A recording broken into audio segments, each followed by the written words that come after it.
मानामा दरियाफ्त से इंतखाब की सीरीज के सिलसिले में दरियाफ्त के शुमारा नंबर 7 से कमर जमील साहब का इदारिया, जिसका उन्वान है नॉवेल की बोतीका और साख्तियात। नॉवेल की बोतीका और साख्तियात कमर जमील साहब का इदारिया समाअत फरमाइए।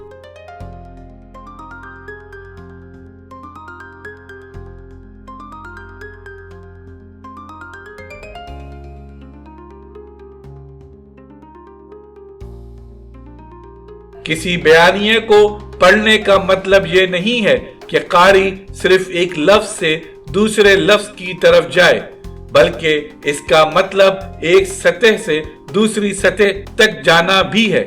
चुनांचे साख्तियात के माहिरीन बयानिए की सतहों में फर्क करते हैं। मसलन एक सतह तो मामूली जज्वियात की सतह होती है, दूसरी बयानिए के भरपूर अमल की सतह। किसी कमरे की छोटी छोटी जज्वियात जिनका नॉवेल के मौजू से कोई ताल्लुक नहीं होता और न नॉवेल के प्लॉट से कोई ताल्लुक होता है, वो रूला बार्द के बकौल सिर्फ हकीकत का तासुर पैदा करती हैं। सिर्फ ये कहती हैं कि हम हकीकी हैं और हकीकत की नुमाइंदा ये जज्वियात मानी के खिलाफ एक मज़ाहमत पेश करती हैं। इन जज्वियात का फायदा ये होता है कि कारी इनको हकीकी दुनिया की तरह कबूल करता है। हकीकत पसंद नॉवेल में मौजू का खला होता है। मसलन फ्लाबीर के एक नॉवेल में जब उसके दो किरदार बुवार और पी कोचे देहात में एक मकान हासिल करते हैं और सुबह सवेरे अपने इस नए मकान की खिड़की से बाहर झांकते हैं तो सामने खेत थे, दाहिनी तरफ गल्ला का एक कोठा और गिरजे का मीनार, बाएं जानिब सुरोकत दरख्तों का एक पर्दा खिंचा हुआ। बाग में दो रास्ते सलीब की तरह, जिनकी वजह से बाग चारों हिस्सों में मुनक़सिम था। क्यारियों में सब्जी तरतीब से लगी हुई, तरकारियों में से कहीं कहीं बौने सुर और खास शक्ल में उगे हुए फलों के दरख्त सर निकाले हुए। एक जानिब मंडवे से एक रास्ता इस नशिशगाह की तरफ जा रहा था जो बेलों से ढकी हुई थी। दूसरी तरफ एक दीवार पर बेलें चढ़ी हुई थीं और पीछे अहाता की जाली का रुख देहात की तरफ था। दीवार के आगे फलों का एक बाग था और नशिशगाह की पुष्प पर एक झाड़ी और जाली वाले अहाते के आगे एक पगडंडी। जाहिर है कि इस मंजर का कोई मौजूआती मकसद नहीं है। बेलज़ाक ने यहाँ तस्वुरात को रोककर रूला बार्द के लफ्जों में अदब की बिलवास्ता इनडायरेक्ट जबान पर अपनी कुदरत का सबूत दिया है। जबान के बिलवास्ता होने का बेहतरीन तरीका यह है कि जितना मुसलसल हो सके तस्वुरात के मुकाबले में खुद चीजों का हवाला दिया जाए, चूंकि किसी चीज के मायनी तो हमेशा झिलमिल करते रहते हैं, तस्वुरात नहीं। रूला बार्द। फ्लाबियर के नॉवेलों में मंजर मारूजी होते हैं जिनकी मदद से कारी अपने लिए एक दुनिया तामीर कर लेता है, लेकिन जिस दुनिया को वो हकीकी समझता है खुद इसके मायनी समझना इसके लिए मुश्किल हो जाता है। रिवायती नॉवेलों में बयान करने वाला यानी नैरेटर तजिया निगार की हैसियत रखता है या एक ऐसे फर्द की हैसियत जो पीछे मुड़कर देख रहा हो। इस वक्त जब इसके जज्बात सर्द हो चुके हों, बयान करने वाला शख्स ऐसा लगता है कि दुनिया को समझ चुका है। यहां बयान करने वाला और सुनने वाला दोनों एक हो जाते हैं। बाज नॉवेलों में तो यह भी बयान कर दिया जाता है कि अगर वहां खुदकारी मौजूद होता तो वो क्या महसूस करता। बयान करने वाला अनोखी मालूमात नहीं रखता, बल्कि खुदकारी ही की तरह का एक आदमी होता है। दोनों के एहसासात और जज्बात एक तरह के होते हैं, गोया मंजर बयान करने वाले और कारी की मुश्तरका मिल्कियत होता है। बाज बयानिए ऐसे होते हैं कि जिनका बयान करने वाला कोई नहीं होता और ऐसा लगता है कि वाकयात खुद अपने आप को बयान कर रहे हैं। मसलन, छतदार रास्तों में एक मोड़ के बाद नौजवान आसमान की तरफ देखता है, फिर अपने हाथ की घड़ी की तरफ। बेसब्री में हाथों में एक हरकत होती है, फिर वो तंबाकू की दुकान में दाखिल होता है, सिगार जलाता है और आईने के सामने जाकर खड़ा हो जाता है। अपने कपड़ों पर नजर डालता है जिनमें फ्रांस का मजाक जितनी दीदार रेजी की इजाजत देता है, उससे भी ज्यादा दीदार रेजी से जज्वियात की तकमील की गई है। वो अपना कॉलर ठीक करता है और फिर अपना स्याह मखमल का वेस्ट कोट, जिस पर बड़ी सुनहरी जंजीरों की जो जेनेवा में बनती हैं आड़ी तिरछी लकीरें थी, तब अपने मखमल के कोट को एक झटके के साथ अपने बाएं कांधे पर डालते हुए और उसे वहीं अपनी शुस्ता तहों के साथ लटकता हुआ छोड़कर इसका सफर जारी रहता है, राहगीरों के मुड़ मुड़कर देखने से बेनियाज।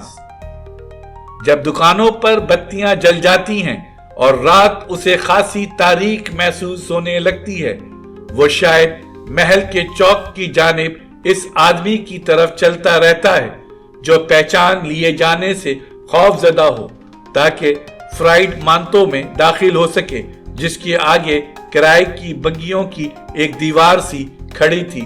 बिलजाक माहिर साख्तियात कहते हैं, दो किस्म की गुफ्तगू में फर्क कायम किया जा सकता है जो एक दूसरे को मुकम्मल करती हैं।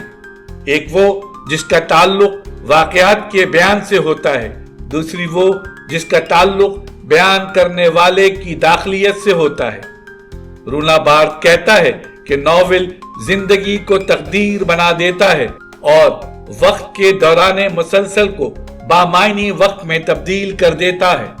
रूना बार्थ ने कहानी बयान करने वाले की दाखिलियत पर बड़ी तफसील से लिखा है और ये सूरत हाल जाहिर होती है नॉवेल में इंतहाई गैर हम आहंग मतन को भी हिज़यान की बीमारी डेलिरियम से भी मंसूब किया जा सकता है। बाज़ जदीद नॉवेल ऐसे भी हैं कि अगर ये जाहिर कर दिया जाए ये एक खास किस्म की ज़हनी बीमार का बयानिया नरेशन है तो पूरा नॉवेल समझ में आ जाता है। बाज़ नॉवेल पेरोनिया और अमीसिया के ज़हनी बीमारों के बयानिया नरेशन पर मबनी हैं। अगर बयान करने वाले को इस ज़हनी बीमारी से निजात दिला दी जाए तो ये मामूली से नॉवेल बनकर रह जाते हैं। नॉवेलों में बाज़ औक़ात महदूद नुक्ते नज़र का बयानिया भी मिलता है। इस मकसद के लिए नॉवेल निगार अपने नॉवेल को मंजरों या वाक़यात पर तक़सीम कर देता है और इनमें ऐसी जुज़वियात पेश की जाती हैं जिन्हें कोई ऐसा किरदार बयान करके बामानी बना देता है जो वहां मौजूद था। मसलन मादाम बावारी में फ्लाबीर एक जगह इन जुज़वियात को बयान करता है जो उसके एक किरदार चार्ल्स के शऊर पर असरअंदाज होती है। बावर्ची खाने में दाखिल होकर चार्ल्स देखता है कि खिड़की की झिलमिली शटर बंद है। झिलमिली के बंद होने की वजह से इसकी तवज्जो झिलमिली से छनकर आने वाली रोशनी पर हो जाती है। चिमनी से नीचे आकर रोशनी आतिशदान की राख से टकराती है। चूंकि ईमा आतिशदान के पास खड़ी हुई है, वो ईमा को देखता है। ईमा के बारे में इसकी तवज्जो एक चीज पर मरकूज हो जाती है और वो पसीने के नन्हे नन्हे कतरे हैं जो इसके बरहना कांधों पर नजर आ रहे हैं। इस रोशनी के साथ साथ चार्ल्स मेज पर मक्खियों को देखता है जो इस शीशे के अंदर और बाहर रेंगती हैं जिन्हें इस्तेमाल किया गया है और ये मक्खियां सेब की शराब की तलछट में डूबते हुए भिनभिनाती रहती हैं। किरदारों के बारे में साख्तियात ने निस्बतन कम तवज्जो की है। चूंकि साख्तियात इनफरादियत के तसव्वुर के खिलाफ है और किरदारों की इस नफ्सियाती हम आहंगी में यकीन नहीं रखती जिसका इतलाक नॉवेल पर किया जाता है।